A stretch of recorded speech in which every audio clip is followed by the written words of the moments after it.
Puji Tuhan, Shalom Bapak Ibu Saudara, selamat sore, selamat berbakti kepada Tuhan. Kiranya kasih dan anugerah Tuhan turun atas kita sekalian pada sore hari ini. Pekan ini memang banyak Natalnya ya. Jadi berdoalah supaya perayaan Natal tidak menjadi sebuah rutinitas setiap tahun, tapi menjadi berkat. Tanggal 12 itu ada 2 perayaan Natal. Satu di sini untuk anak-anak, dan kemudian ada juga di salah satu cabang di daerah Banyuasin di Sungai Baung. Siapa yang pernah pergi ke menyusuri Sungai Musi, naik speedboat 2 jam ya, ke tempat yang seperti tadi didoakan, berjumpa dengan orang yang belum pernah dikenal. Dan kemudian hari Sabtunya ada Natal untuk kaum wanita. Jadi doakanlah supaya Natal menjadi berkat dan Injil terus diberitakan, sebab gereja adalah agennya Allah untuk menyampaikan kabar baik itu. Kalau gereja tidak lagi menyampaikan kebenaran tentang apa itu Natal, maka siapa lagi yang mau menyampaikannya? Dunia memakai momentum Natal untuk meningkatkan omsetnya, tetapi gereja terus memberitakan kabar baik. Dia yang telah datang dalam rupa manusia, menanggung sengsara, mati dan bangkit naik ke sorga, itu hanya ada di dalam iman kepada Kristus. Anda tidak menemukan iman itu di tempat yang lain. Dan peristiwa yang hebat itu diketahui oleh banyak orang sebagai saksi. Jadi kalau sesuatu peristiwa sangat ajaib, sangat aneh, tetapi hanya dia sendiri, maka pasti validitasnya diragukan. Tetapi peristiwa Natal disaksikan oleh begitu banyak orang. Para gembala, bahkan ada serombongan orang yang datang dari wilayah timur hanya untuk datang menyembah kepada Yesus, Raja yang datang itu, yang kelahirannya ditandai dengan bintang. Berbulan-bulan mereka mengadakan ekspedisi perjalanan darat yang mahal, penuh resiko, penuh dengan semua tantangan, karena melewati padang gurun dan seterusnya. Diyakini mereka datang dari arah Persia, Iran. Mereka datang ke Yerusalem dan mereka berjumpa Yesus di Bethlehem. Dan kalimat itu sangat indah, kami datang untuk menyembah Dia. Apakah kita datang di gereja setiap waktu untuk menyembah Tuhan?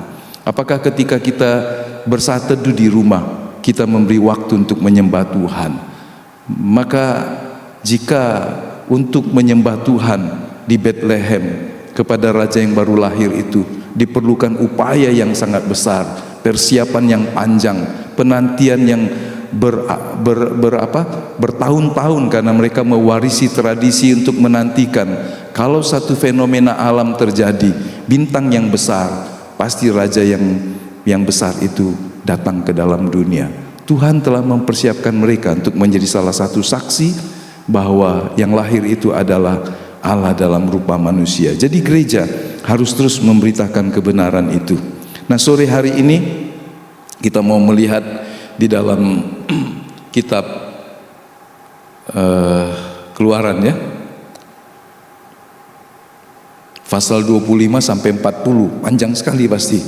Tetapi saya ingin menyelesaikan kitab Keluaran supaya kita bisa minggu depan tamu Ibu Pendeta Dr. Yvonne akan melayani.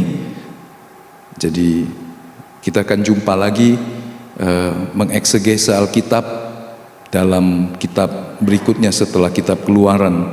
Jadi kalau kita melihat pasal 25 sampai pasal 40, ini peristiwa yang sangat beragam. 40 hari Musa ada di Gunung Sinai, tetapi sementara dia mempersiapkan menerima 10 perintah Allah dalam bentuk tulisan di atas 2 loh batu, maka di bawah terjadi peristiwa yang mengerikan. Mari kita melihat hal-hal seperti ini, dan kalau kita mau meringkasnya, maka kita bisa berkata tentang bahwa Natal itu sejatinya adalah Allah yang datang dalam rupa manusia. Apakah kita bisa melihat peristiwa Natal juga dalam kitab Keluaran? Ya, Kitab Keluaran tidak hanya berhenti pada kisah pembebasan dari perhambaan Mesir selama 400 tahun, tidak berhenti waktu laut terbelah dengan sebuah fenomena yang luar biasa, jutaan orang berjalan di tanah kering, dan kemudian ketika Tuhan menghukum seluruh bangsa Mesir yang terus menahan Firaun, dan mereka tidak rela orang Israel keluar karena mereka akan kehilangan sumber daya manusia yang murah, karena mereka telah menjadikan mereka budak untuk ratusan tahun lamanya. Dan sekarang bangsa itu merdeka oleh tangan Tuhan yang kuat. Tetapi pembebasan Israel dari perhambaan Mesir itu bukan akhir, itu baru awal. Bahkan ketika Tuhan di Gunung Sinai memberikan juga 10 perintah Allah, maka Taurat itu pun bukan tujuan akhir. Kalau begitu, kita harus tahu apa tujuan Allah ketika Dia membebaskan Israel keluar. Apa tujuan Allah ketika Dia memberikan firman-Nya? Hanya mengarah pada satu rancangan agung Allah. Allah ingin berdiam di tengah umatnya. Wow, itu sebuah kerinduan yang luar biasa. Betapa rindunya Allah untuk mengupayakan supaya Allah bisa berdiam bersama umatnya. Dia melakukan perkara yang luar biasa, membebaskan mereka dari perhambaan, membawa mereka untuk masuk di dalam perjanjiannya, supaya mereka senantiasa tinggal bersama dengan Dia. Nah, Tuhan itu menyatakan kerinduannya di dalam Keluaran pasal 25 ayat 8. Kalau kita membaca di situ, mereka harus membuatkan aku tempat kudus supaya aku akan diam di tengah-tengah mereka. Saya mengajak Bapak Ibu membaca ayat 8 ini bersama-sama.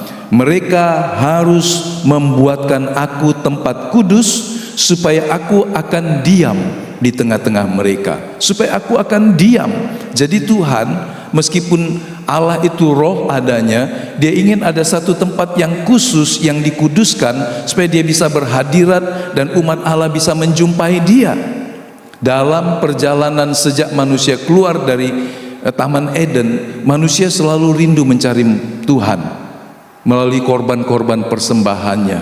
Tetapi sekarang kita melihat Allah ingin mereka membuat satu tempat supaya Dia bisa mendatangi umatnya, supaya Dia bisa mendiami sebuah tempat.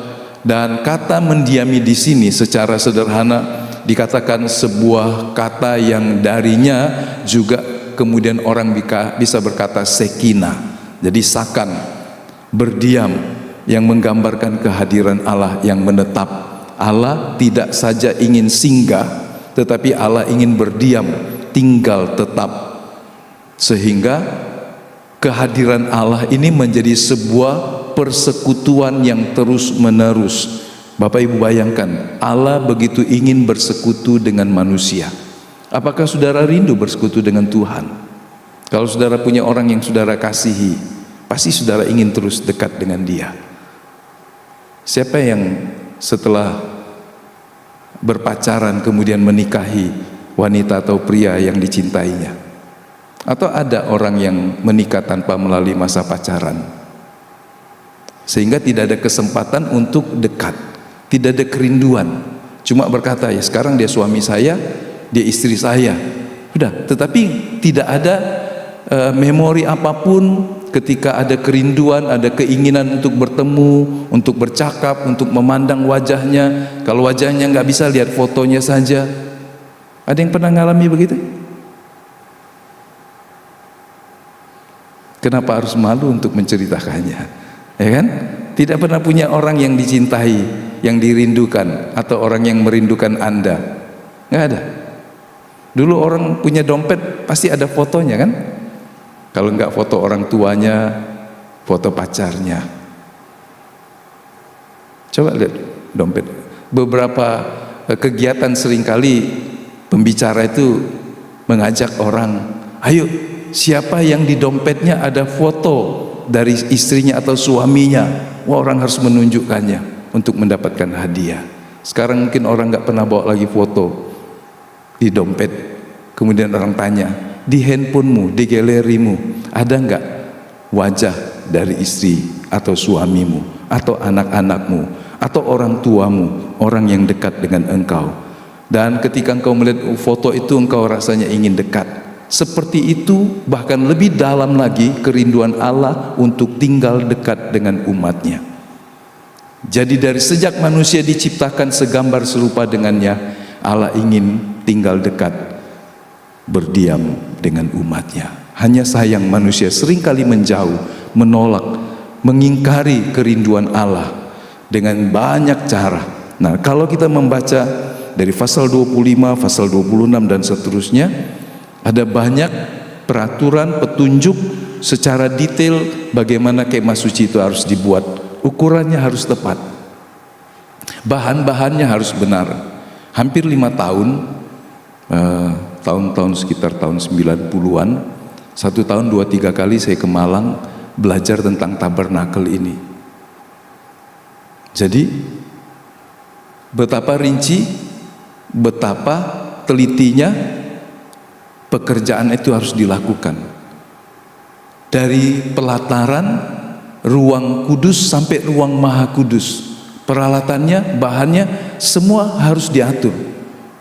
Pagar-pagar kelilingnya ukurannya sama, bahannya yang ke tanah itu harus dibuat dari tembaga, kemudian di bawahnya lagi ada perak, harus kain lenan dan seterusnya.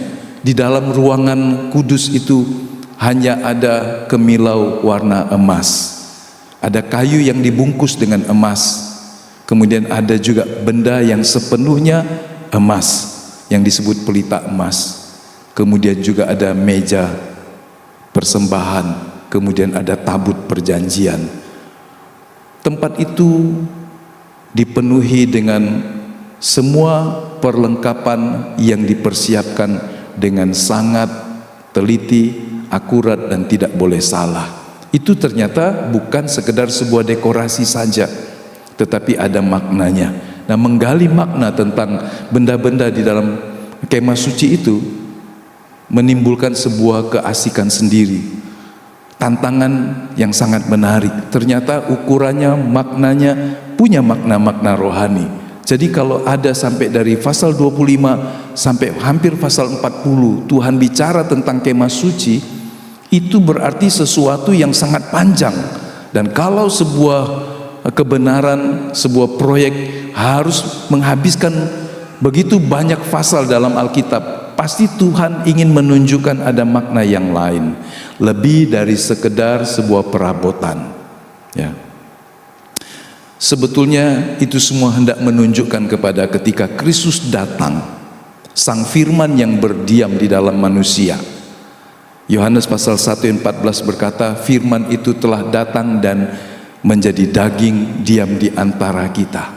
Jadi akhirnya kemudian kita tahu sekarang setelah Kristus datang, makna teragung dari kemah suci itu akhirnya menunjuk kepada Kristus yang datang dalam rupa manusia.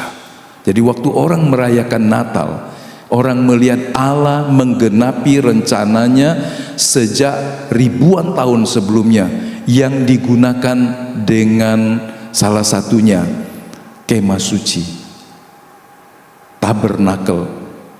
Jadi tabernakel itu bicara tentang Allah yang berhadirat, dan ketika Firman jadi manusia tinggal di antara kita, maka orang bisa melihat seperti inilah Tuhan yang tidak nampak itu ketika dia menyatakan dirinya.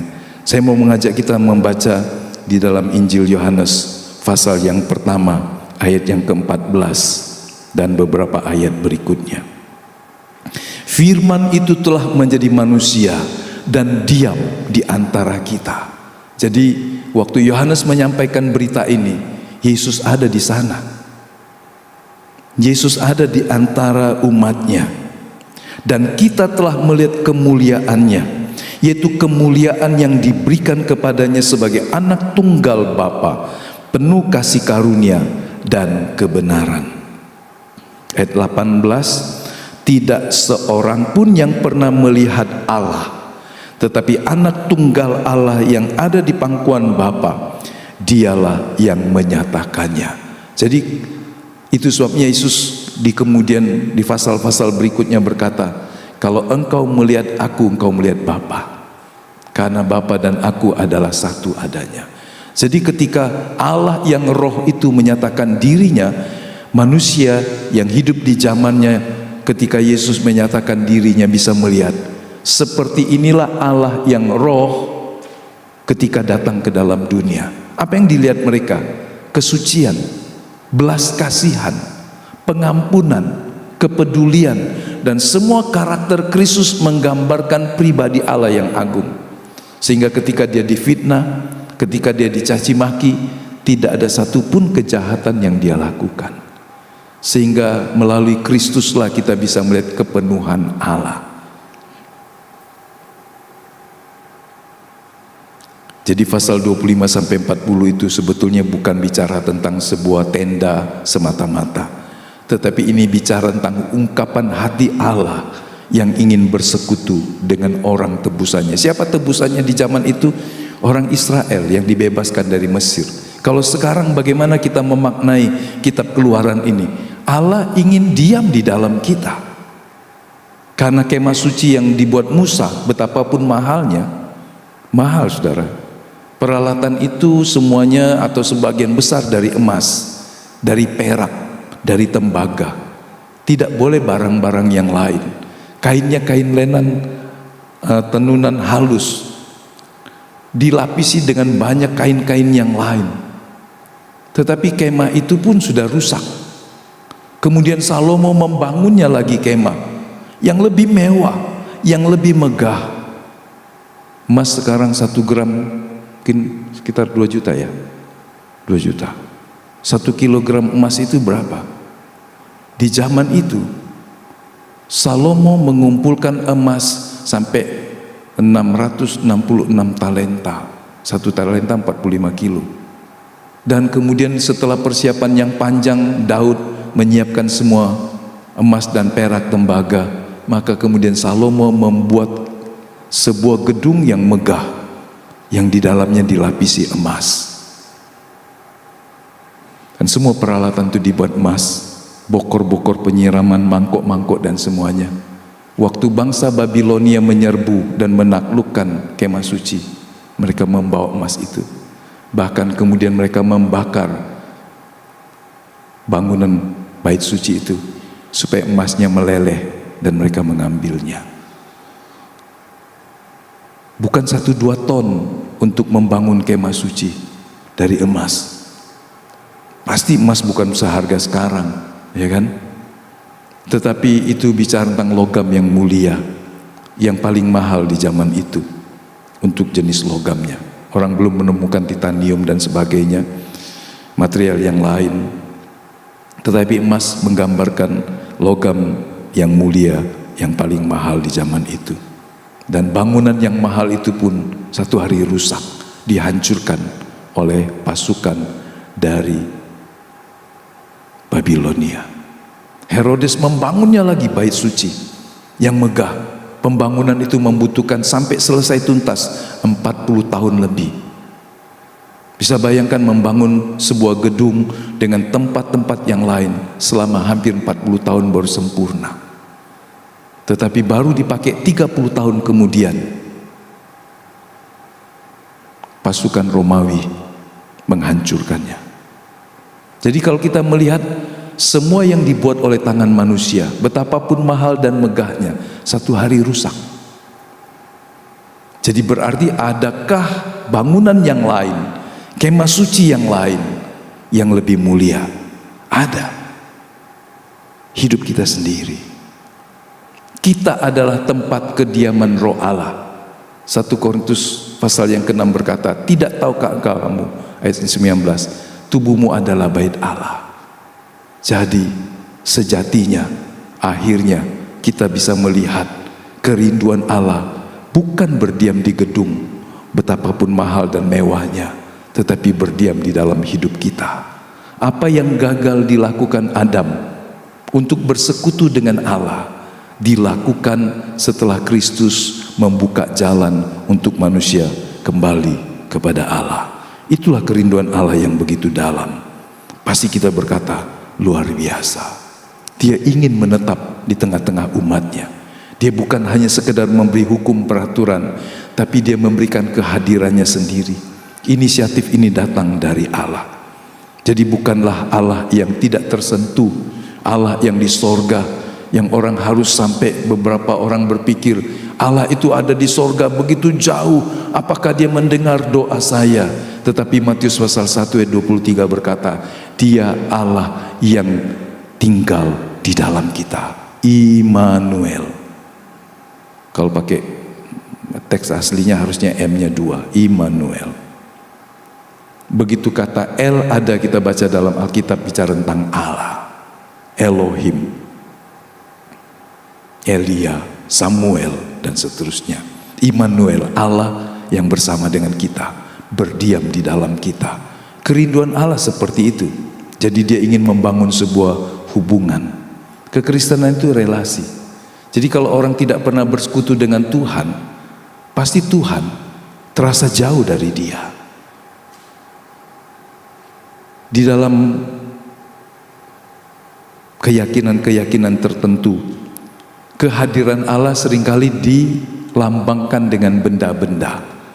Sehingga kalau Anda pegang benda yang merepresentasikan Allah atau kehadirannya atau kuasanya, maka orang bisa merasa dekat. Tradisi ini ada.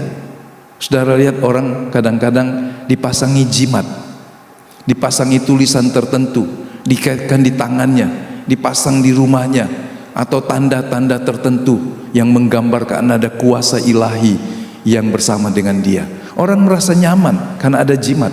Betul? Jimat saudara sekarang handphone mungkin. Coba keluar dari rumah tanpa handphone, pergi keluar kota, gelisah nggak? Itu jimatnya.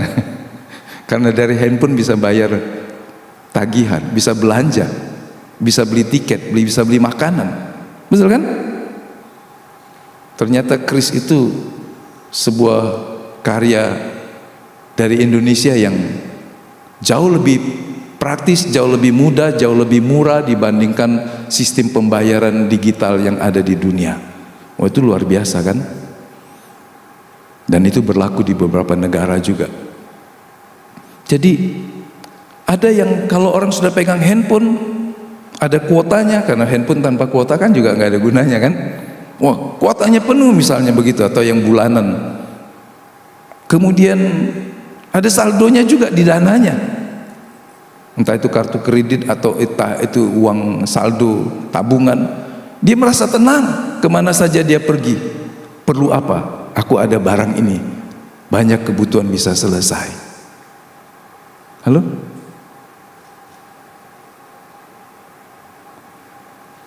Ini zaman modern. Kita tidak memberhalakannya, tetapi kita memakai itu sebagai alat yang memudahkan. Tapi saya hanya memberikan contoh, walaupun tidak sempurna.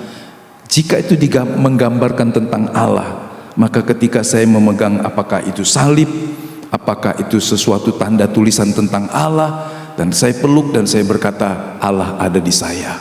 Bagaimana kalau ketinggalan ini barang? Wah, Allahnya ketinggalan di kamar mandi.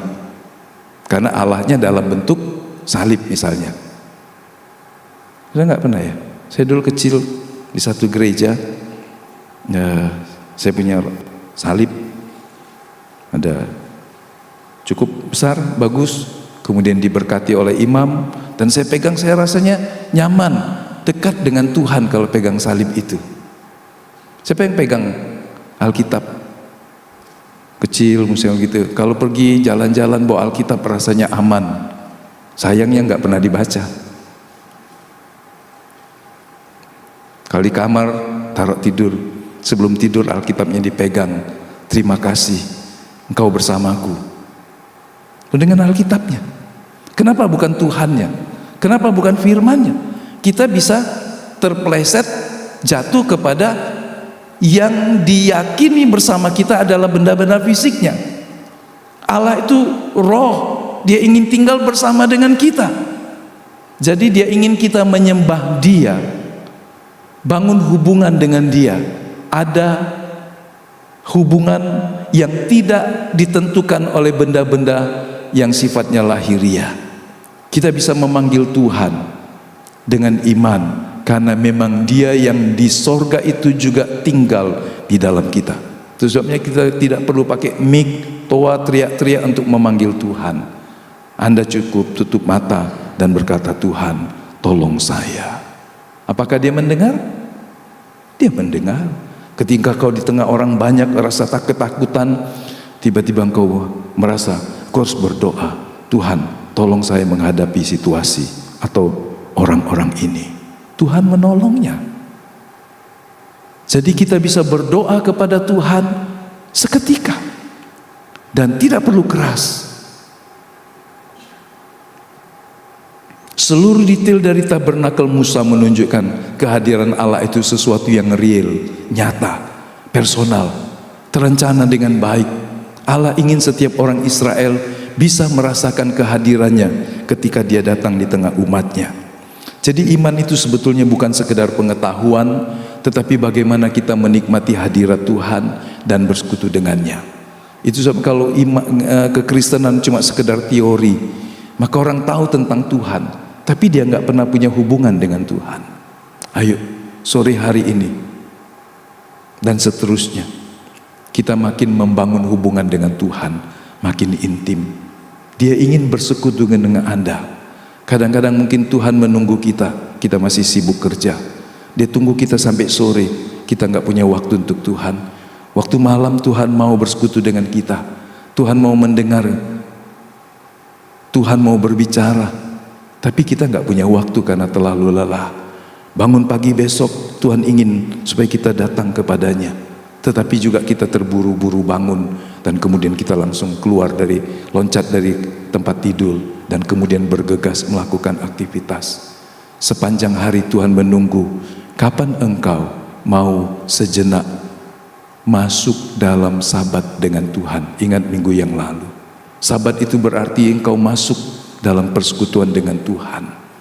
1 menit, 5 menit, carilah, buatlah sebuah hubungan yang intim dengan Tuhan, seperti handphone Anda yang terus terkoneksi. Kapan saja dipanggil bisa, kapan saja diperlukan, selalu tersambung. Seperti itulah harusnya roh kita dengan Tuhan. Gereja itu bukan gedung pada hakikatnya, tapi tempat di mana Allah mau hadir di dalam atau melalui umatnya. Nah, bisakah kita melihat kekristenan itu kalau hanya kewajiban, itu melelahkan. Tetapi kalau ini sebuah hubungan dengan Tuhan, maka itu menjadi indah. Ya. Yang kedua, kita lihat Allah ingin disembah, tetapi tidak boleh dengan cara yang salah. Itu sebabnya dia mengatur mereka. Ada ruang halaman. Orang-orang Israel yang ingin mengaku dosa, dia harus datang kepada orang Lewi, membawa binatang korbannya, dan kemudian orang Lewi menolong dia untuk membuat korban pengampunan pendamaian. Orang Lewi mengadakan penebusan pendamaian bagi orang berdosa. Ada ruang kudus, ruang yang hanya isinya 3 barang saja, meja roti sajian, kemudian pelita emas, dan kemudian mesbah dupa di situ. Dan kemudian ada satu lagi masuk ke dalam tirai yang ketiga, ruang Maha Kudus. Itu gelap, hanya ada satu barang besar di sana, sebuah peti yang disalut dengan emas, dan kemudian di atasnya dipasang gambar malaikat atau kerubim 2 orang. Di dalamnya isinya apa? Cuma 3 barang.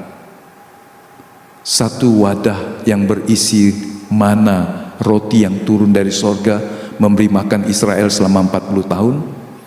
2 loh batu yang ditulis oleh Musa, karena yang ditulis Tuhan sudah dipecahkan. Dan kemudian benda ketiga adalah sebuah tongkat dari kayu biasa.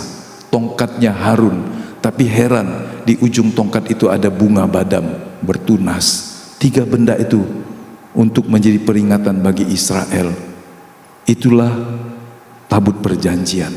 Di beberapa kegiatan kejadian setelahnya, kalau mereka bawa tabut perjanjian, orang Israel merasa Tuhan ada di sini, Tuhan bersama kita, dan mereka sangat semangat untuk maju berperang dan seterusnya. Tapi ada hari ketika mereka maju menghadapi musuhnya, mereka pikir dengan membawa tabut maka mereka pasti menang, tetapi Tuhan tidak menyertai mereka. Nanti kita sampai pada bagian itu. Nah, Allah itu kudus. Ia mengajar Israel bagaimana cara mendekat kepadanya tanpa mati. Kok bisa? Iya. Manusia berdosa nggak bisa mendekat dengan Tuhan karena dosa menghalangi manusia. Itu seperti orang, maaf kata, di sebuah tempat seperti ibadah begini, yang kita kan termasuk formal ibadahnya. Kemudian jika ada orang tidak mandi, tidak berpakaian, tidak ada apa yang menutupi tubuhnya, dia rasa nyaman nggak di sini? Enggak kan? Enggak. Orang berdosa itu tidak bisa merasa nyaman. Ada sebuah tekanan yang kuat di dalam jiwanya. Keberdosaan diri manusia tidak bisa membuat manusia datang bersekutu. Seperti sebuah kegelapan, tidak mungkin bisa bersama dengan terang. Di mana ada terang, kegelapan pasti hilang. Jadi ketika hidup manusia dalam kegelapan karena dosa, manusia nggak bisa mendekat kepada Allah. Itu yang Tuhan memberikan kepada manusia jalan. Ada mezbah. Jadi pertama orang Israel setelah masuk pelataran, mereka menjumpai di situ mezbah korban bakaran untuk pendamaian pengampunan dosa. Mezbah itu pasti bau darah. Karena setiap kali binatang dikorbankan, darahnya dicurahkan di situ. Pasti memang dibersihkan. Kalau Anda pergi ke rumah makan, mungkin yang potong daging kambing atau apa, walaupun sudah cuci, kadang-kadang aroma kambingnya masih kuat menempel, betul? Atau orang yang rumah potong sapi atau apa begitu, seringkali aromanya masih nempel, bau darah masih ada. Sebab darah itu menjadi sebuah darah yang dicurahkan untuk pengampunan dosa. Jadi bagaimana mereka orang berdosa bisa datang? Mereka harus mempersembahkan korban untuk meminta pengampunan dan pendamaian.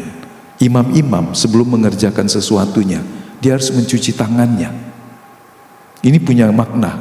Kita nggak akan membahasnya panjang lebar. Jadi berarti untuk melayani, imam itu harus suci.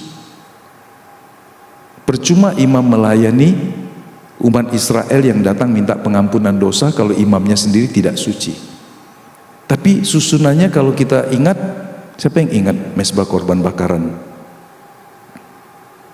Itu tempatnya itu yang pertama datang ketemu itu mezbah korban bakaran. Sesudahnya baru bejana pembasuhan yang dibuat dari tembaga ada air. Tapi pemakaian alatnya, pergi dulu ke kolam itu, ke bejana itu, ke tempat pembasuhan itu, cuci tangan, bersihkan, baru dia pergi lagi ke mezbah korban bakaran. Kenapa nggak disusun terbalik? Begitu datang ada bejana pembasuhan isi air bersih, baru mezbah korban bakaran. Itu juga punya makna. Jadi intinya adalah dosa harus diselesaikan, dan Yesus menyelesaikan bagi kita. Hidup kita harus dibersihkan, disucikan oleh air firman Tuhan. Dan kemudian imam juga tidak bisa masuk bebas. Ada tirai dari kain yang menghalangi. Berarti ada batasan. Manusia tidak bisa menghampiri Tuhan Allah dengan langsung semaunya setiap waktu. Jadi ke ruang suci itu imam harus mengadakan pendamaian bagi dirinya sendiri, baru dia bisa masuk ke ruang kudus. Kalau pelataran semua orang bisa masuk ke sana dengan cuci tangan, tapi masuk ke ruang kudus mereka harus membawa korban pendamaian dengan darah yang dipercikkan. Satu lagi ruang yang paling kudus, hanya 1 tahun 1 kali, hanya imam besar. Jadi ada imam besar seorang, Harun atau keturunan anak-anaknya, tapi juga ada imam-imam, anak-anak Harun. Imam besar 1 kali saja 1 tahun membawa darah. Setelah mengadakan penebusan, dia masuk ke ruang maha kudus. Nggak boleh sembarangan. Bahkan dalam tradisi, imam yang masuk ke ruang kudus itu, kalau terjadi sesuatu, mati di dalam, orang nggak boleh sembarangan masuk. Karenanya mereka harus memakai rantai sehingga orang dari luar bisa menariknya. Saudara, orang masuk ke ruang maha kudus itu, ke ruang kudus, itu ada ketakutan yang hebat karena kekudusan Allah begitu kuat. Tetapi apakah Tuhan bermaksud untuk membuat Israel takut? Enggak. Karena manusia tidak mungkin bisa mendekat kepada Allah dengan usahanya sendiri. Cobalah orang yang tenggelam di dalam lubang sumur dosa yang dalam. Bisakah dia naik sendiri kalau tidak ada orang lain dari atas menolongnya, membuatkan tangga atau tali? Siapa yang pernah terperosok di lubang dalam? Kalau dalamnya cuma 1 meter bisa naik. Kalau dalamnya 10 meter, 20 meter, 30 meter ke lubang sumur, pasti berharap, "Oh, tolong." Ya kan? Pasti berharap orang lain datang menolong kita. Dosa membuat kita seperti ada di lubang yang sangat dalam. Tidak mungkin dengan usaha kita sendiri naik untuk menyelamatkan diri. Karenanya Allah datang menolong kita. Dia menyediakan caranya.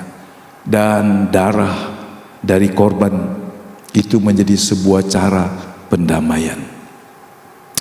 Jadi kekudusan itu sejatinya bukanlah sebuah syarat untuk bersekutu dengan Tuhan, tetapi sebuah keharusan.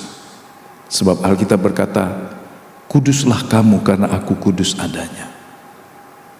Anda gak bisa bergaul dengan Tuhan karib kalau tetap membiarkan dosa menguasai hati dan pikiranmu. Tuhan ingin setiap kita bersekutu dengan Dia di dalam kekudusannya. Penyembahan yang benar itu selalu dimulai dari pengakuan dosa. Itu sebabnya kalau Anda datang kepada Tuhan dan Roh Kudus ingatkan sesuatu dalam dirimu, jangan sungkan untuk berkata, "Tuhan, saya salah, ampuni saya, sucikan saya." Ya. Jangan merasa bahwa kita tidak pernah gagal, tidak pernah salah. Itu sebabnya dalam beberapa kesempatan ada saat teduh ketika Anda masuk ke gereja. Sebelum ibadah mulai, supaya Anda berdoa. Setelah selesai ibadah, kita juga berikan waktu saat teduh 1-2 menit. Membiasakan diri untuk membuat sebuah semacam refleksi bagi diri, mengevaluasi ya, mempersiapkan diri untuk masuk dalam penyembahan, dalam doa. Itu satu hal yang sangat bagus. Jadi penyembahan itu sebetulnya bukan entertain rohani. Banyak orang pergi ke gereja pengen dengar musik yang bagus, pengen ikut nyanyi juga, tetapi hatinya tidak disiapkan untuk menyembah Tuhan. Jadi kalau kita harus ikut polanya Tuhan, ikutilah polanya. Biarkan kekudusan Allah menolong kita untuk terjaga dari motivasi yang salah. Kita pernah membaca mungkin bagaimana anak-anak Harun mempersembahkan korban perapian dari api yang bukan diambil dari mezbah, dan Tuhan menghukum mereka mati. Ananias dan Safira pernah memberikan persembahan. Tanahnya dijual, rumahnya dijual, uangnya dibawa untuk dipersembahkan kepada Tuhan. Tapi disertai dengan tipu daya, dan Tuhan menghukumnya. Kalau kita membaca, ternyata tidak semua persembahan itu diterima Tuhan. Persembahan Habil ditolak Tuhan. Persembahan Nadab dan Abihu ditolak Tuhan. Persembahannya Saul ditolak Tuhan. Persembahan Ananias dan Safira ditolak Tuhan. Jadi kalau kita berpikir apa yang kita lakukan pasti Tuhan berkenan, maka itu sebuah pemikiran yang keliru. Biarlah Roh Kudus mengingatkan kita, setiap kita mau menghampiri Tuhan, mintalah pengampunan dan pengudusan dari Tuhan. Yang ketiga, ini peristiwa yang ketika kalau kita membaca pasal 32, ketika Musa masih ada di atas gunung,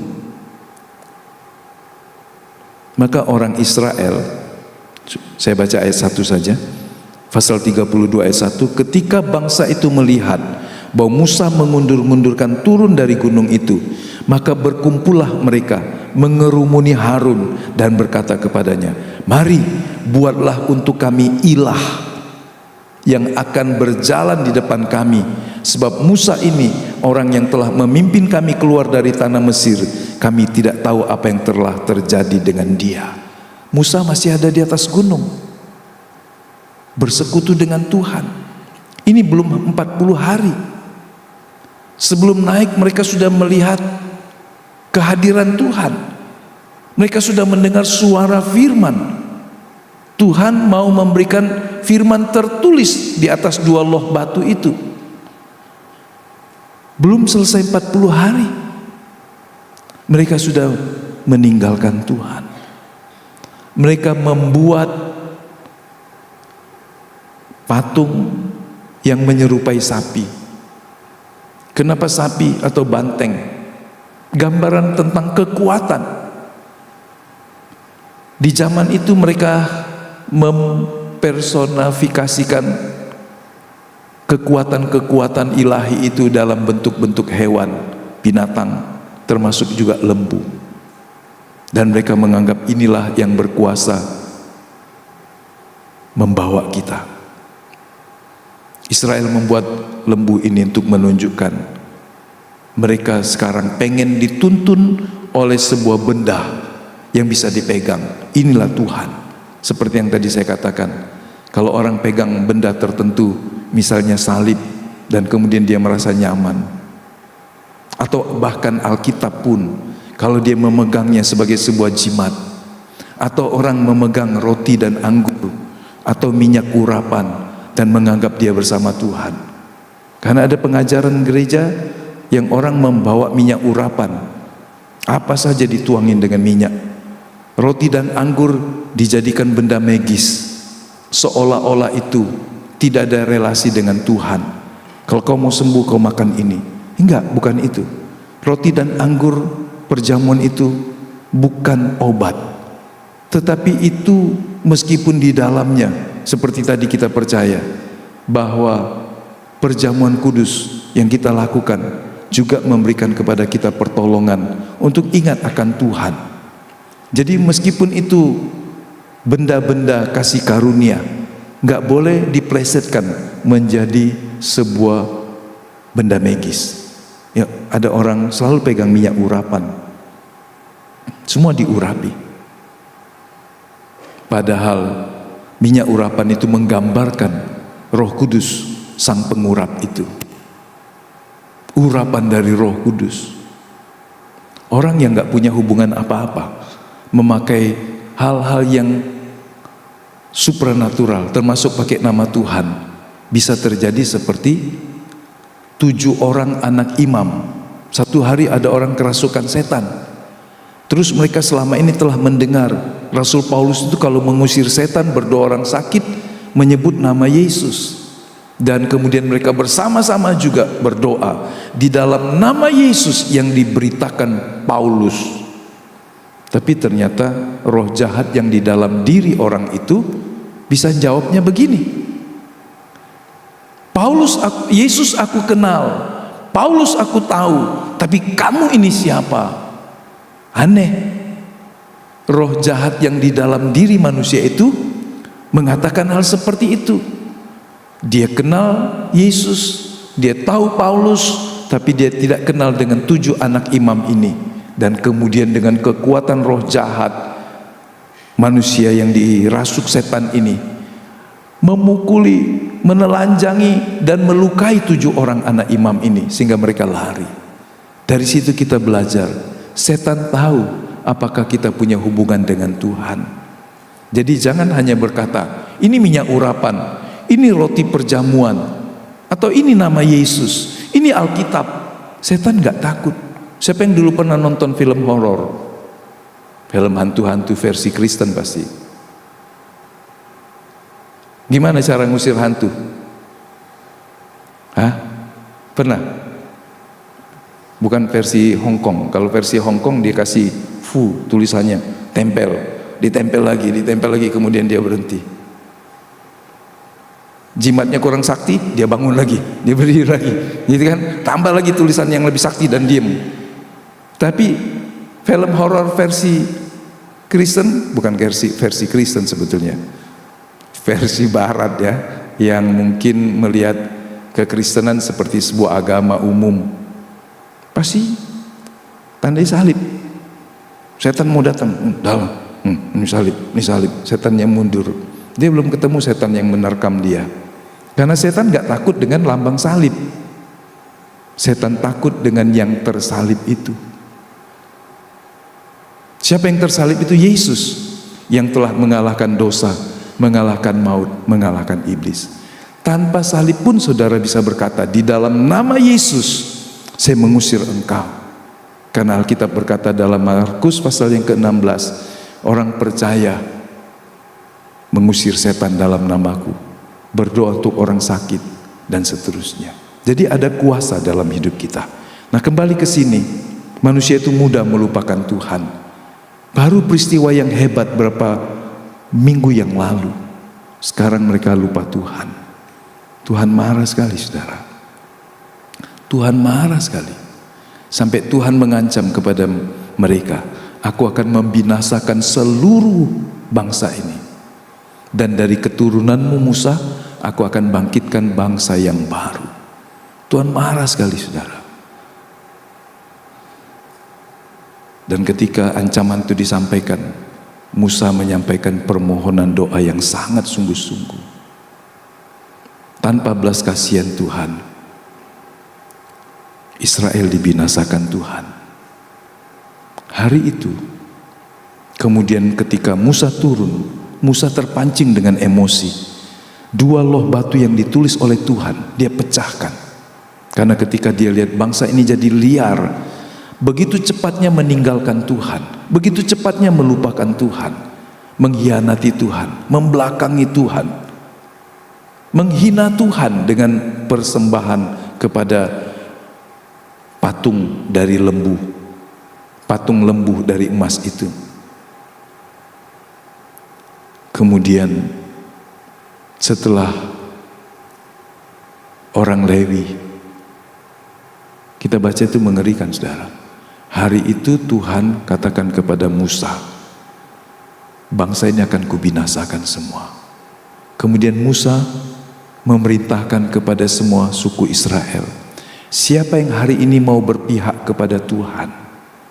Hanya ada satu suku Lewi yang berdiri di sebelah Musa. Dan kemudian Musa berkata, bunuh semua orang-orang yang menyembah kepada berhala itu. Hari itu ada ribuan orang yang mati. Dan sejak itu bangsa Israel yang 12 suku, harusnya jadi bangsa imam, terdegradasi menjadi suku Lewi. Kalau saudara, apakah Tuhan kejam? Enggak. Sebab ketika bangsa ini menyembah kepada berhala-berhala yang lain, mereka memilih untuk menghancurkan hidupnya, dirinya, keturunannya, dan bangsanya. Dan Tuhan mencegah kehancuran lebih dalam. Sehingga kalimat di dalam Keluaran pasal 34, setelah Tuhan mengampuni mereka, maka kalimat ini kita baca ayat yang ke-6 sampai 7.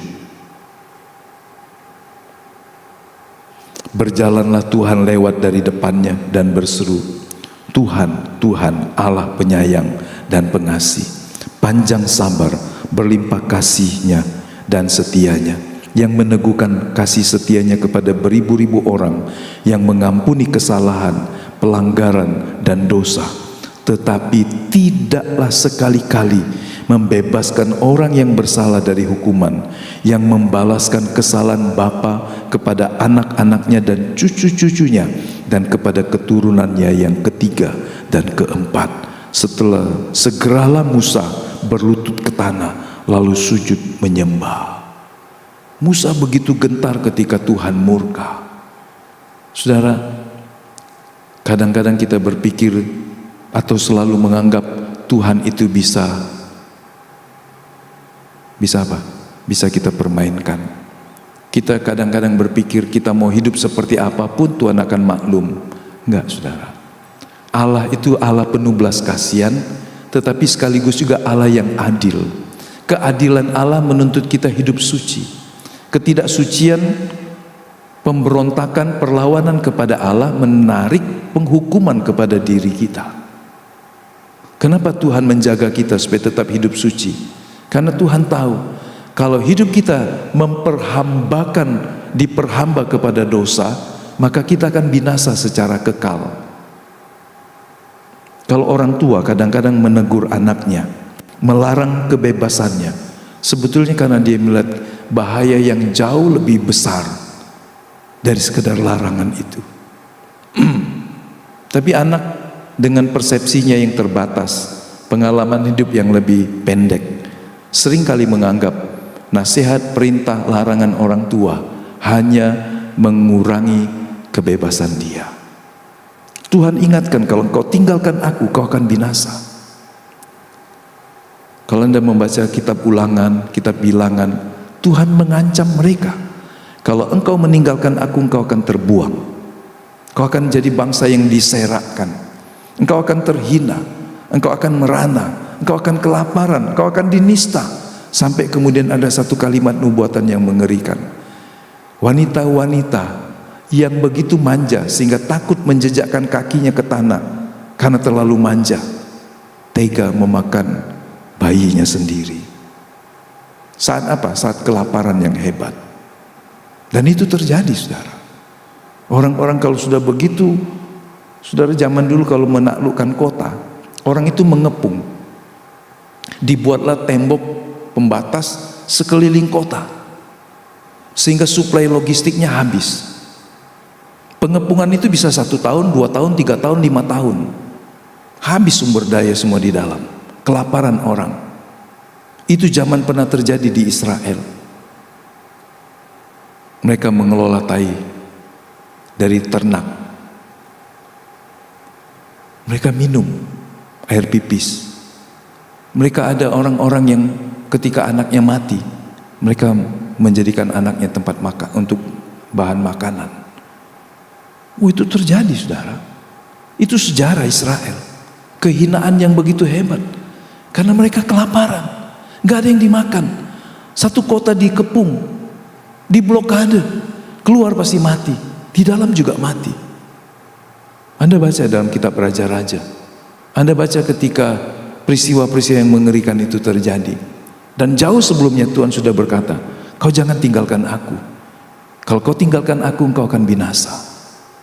Jadi Tuhan bukan jahat.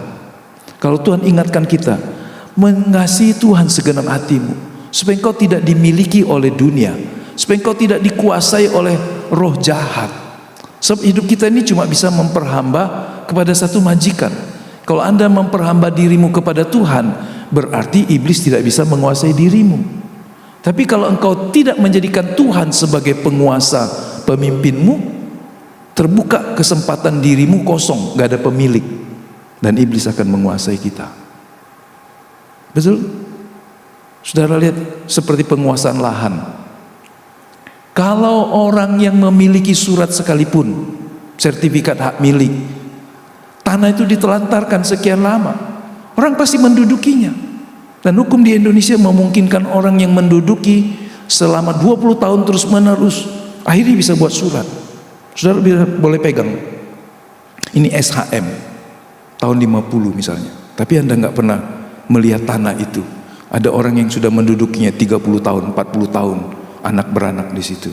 Kemudian mereka mengajukan sertifikat. Bisa, saudara. Orang yang menguasai, menduduki, seringkali kemudian mengajukan haknya. Hidup manusia ini juga jadi rebutan, saudara. Jiwa kita ini direbut oleh si iblis. Kalau kita tidak menyerahkan hidup kita kepada Tuhan. Jadi mengapa Tuhan selalu tekankan kita, ingatkan kita, mencintai Tuhan lebih dari semua, supaya seluruh hidup kita tercover dengan kasih karunia Allah, dan iblis tidak lagi berkuasa atas hidup kita. Sama seperti orang sudah menikah, secara hukum dia terikat dengan pasangannya, dan orang lain gak boleh mengambilnya karena dia sudah milik orang lain. Seorang yang menyerahkan hidupnya kepada Tuhan, iblis gak bisa mengambilnya lagi. Itu sebabnya kalau kita tidak menyerahkan hidup kita kepada Tuhan, iblis akan menganggap ini gak ada punya majikan, gak punya tuan. Itu sebabnya jiwa orang itu terbelenggu sampai kepada kekekalan. Kasih karunia Allah itu lebih besar dari Israel yang berdosa. Waktu mereka jatuh, Tuhan kasih kesempatan. Nah, ini juga berlaku buat kita. Kalau kita lemah, gagal, Tuhan gak buang kita. Tapi seringkali orang gak bisa lagi mendekat kepada Tuhan karena tuduhan hati nurani. Itu sebabnya selama kita masih hidup, betapapun gagalnya kita, betapapun banyaknya kekeliruan yang kita buat, merendahkan hatilah kepada Tuhan, datanglah kepada Tuhan. Dia tidak pernah menolak orang yang datang kepada Dia. Sampai kita mati, itulah batas limit kasih karunia Tuhan. Sesudah mati, gak ada gunanya. 1000 pendeta berdoa buat orang mati, dia gak akan terpengaruh status keselamatannya. Jadi bersekutulah dengan Tuhan. Kita gagal, kita lemah, Tuhan mau tetap membuat kita bangkit lagi. Amin. Jangan tinggalkan Tuhan. Yang terakhir, Allah mengajak umatnya bermitra di dalam hadiratnya. Jadi setelah Israel dipulihkan, kemudian Tuhan memerintahkan mereka, pasal 35 sampai pasal 40, mulai membangun kemah suci. Dan apa yang menarik di situ? Allah mengajak Israel ambil bagian. Yang pertama, mereka memberi dengan sukarela. Ayat 5, pasal 35 ayat 5 di sini. Kalau kita membacanya, ayatnya panjang, tapi saya hanya mengutip saja. Ayat 22, maka datanglah mereka baik laki-laki maupun perempuan, setiap orang yang terdorong hatinya dengan membawa anting-anting hidung, anting-anting telinga, cincin, meterai, kerongsong, segala macam barang emas. Demikian juga semua orang, setiap orang mempersembahkan persembahan unjukan dari emas dan seterusnya. Jadi orang-orang itu mempersembahkannya kepada Tuhan. Ayat 29, semua laki-laki dan perempuan yang terdorong hatinya akan membawa sesuatu untuk segala pekerjaan yang diperintahkan Tuhan dengan perantaran Musa untuk dilakukan. Mereka itu, yakni orang Israel, membawanya sebagai pemberian sukarela bagi Tuhan. Jadi mereka memberi dengan sukarela. Bangsa itu memberi kebutuhannya. Mereka ini 400 tahun jadi miskin sebagai budak.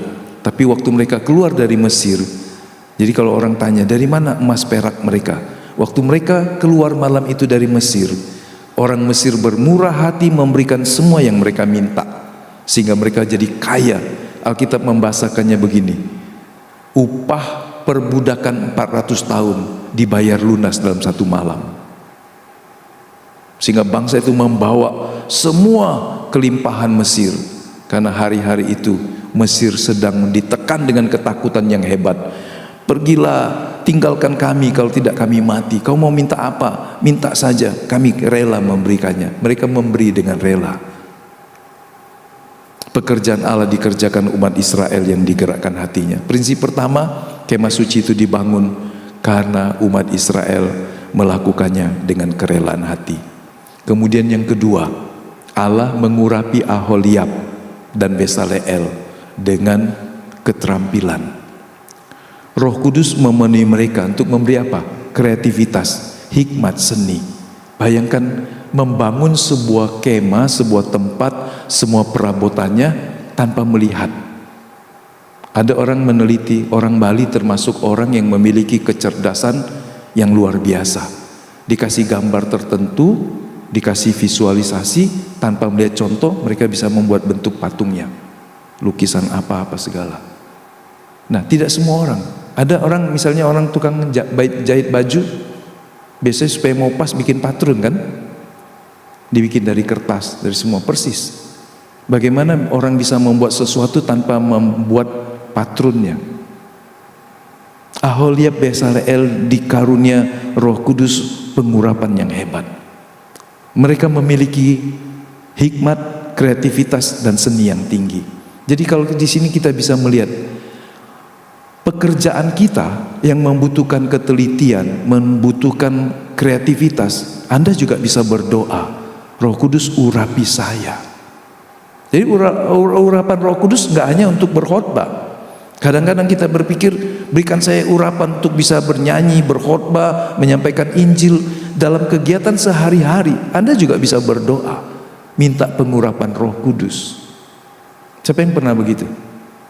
Ketika Anda menghadapi jalan buntu, kalau Anda seorang akuntan, kadang-kadang ini masih selisih, belum balance, di mana menemukan ini? Nggak bisa pulang nih sebelum selesai nih. Anda berdoa, seringkali Roh Kudus menyingkapkan hal yang tersembunyi yang kita lewat. Ketika Anda menghadapi hal-hal yang sifatnya teknis, kemudian Anda nggak tahu ini gimana, Anda juga bisa berdoa. Karena Aholiab Besaleel itu nggak sekolah, tapi Roh Kudus mengurapinya. Mereka bisa membuat bahan-bahan dan semua perabotan dengan teliti, seperti yang dilihat Musa di sorga. Pasal 25 cerita begini, Tuhan tunjukkan kepada Musa contohnya, yang diangkat ke sorga, diajak lihat itu Musa. Musa kemudian menceritakan kepada Aholiab Besaleel, dan mereka bisa membuatnya. Sudah bisa bayangkan, yang lihat contoh Musa menyampaikannya, mendeskripsikannya seteliti mungkin. Tapi kan perlu imajinasi. Anda tahu kerumitan semua peralatan itu, rumit saudara. Kalau kita nanti sempat bicara sekali waktu sampai di ruang Maha Kudus itu dibuat dari 43 sampai 45 kg emas murni, ditata, ada 7 lampu lengkung begini, tapi bunganya sama, urutannya selalu berulang dan selalu punya makna. Jadi ukurannya simetris, sempurna, tetapi yang satu lebih panjang, yang satu lebih kecil, dan itu nggak mudah. Saudara bisa bayangkan, Roh Kudus mengurapi orang untuk memampukan dia bekerja. Jadi orang-orang yang tinggal di dunia kerja, ketika Anda menghadapi banyak kendala, ingat, Roh Kudus yang ada di dalammu memberikan kau juga kemampuan untuk mengurapi. Amin. Ya. Yang ketiga, terakhir, kemuliaan Allah memenuhi tempat itu, sehingga ketika mereka selesai, Tuhan berhadirat di situ dalam kemuliaan yang hebat. Nah, seperti ini. Kalau bisa lihat sedikit, seperti inilah ruang kudus, ruang Maha Kudus kalau dibelah. Yang kiri itu pelita emas, yang sebelah kanan itu meja roti sajian. Semua ukurannya harus persis. Di tengah itu ada mesbah dupa. Di situ tidak ada darah, mesbah dupa yang terakhir. Jadi di ruang ini yang dipersembahkan adalah kemenyan, bau-bauan yang wangi. Dan kemudian kalau masuk lagi ke ruang yang sudah tertutup dengan tirai, itulah peti perjanjian, tempat Tuhan berhadirat. Kalau kita melihat semuanya, maka kita bisa berkata bahwa Tuhan itu begitu teliti, Tuhan itu begitu akurat. Pelayanan yang sejati itu dimulai dari hati yang telah ditebus dan harus memiliki kerelaan.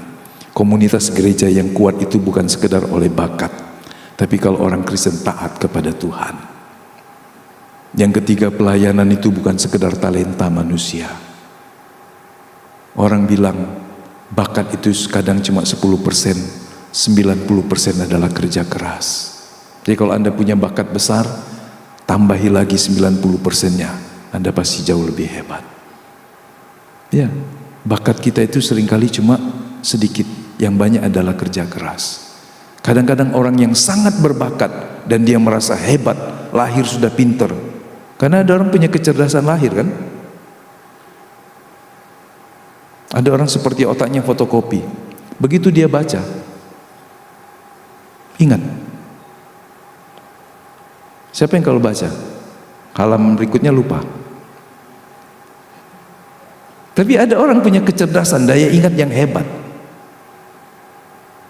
Tapi hanya mengandalkan kehebatan alamiah, bakatnya, tanpa kerja keras dan ketekunan, itu gak guna. Kalaupun kita punya bakat cuma kecil, tapi kita mau kerja keras tekun, salah ulangi lagi, pasti Tuhan berkati kita, daripada sekedar mengandalkan bakat saja. Hadirat Allah nyata dalam kumpulan umatnya yang taat dan saling mengasihi.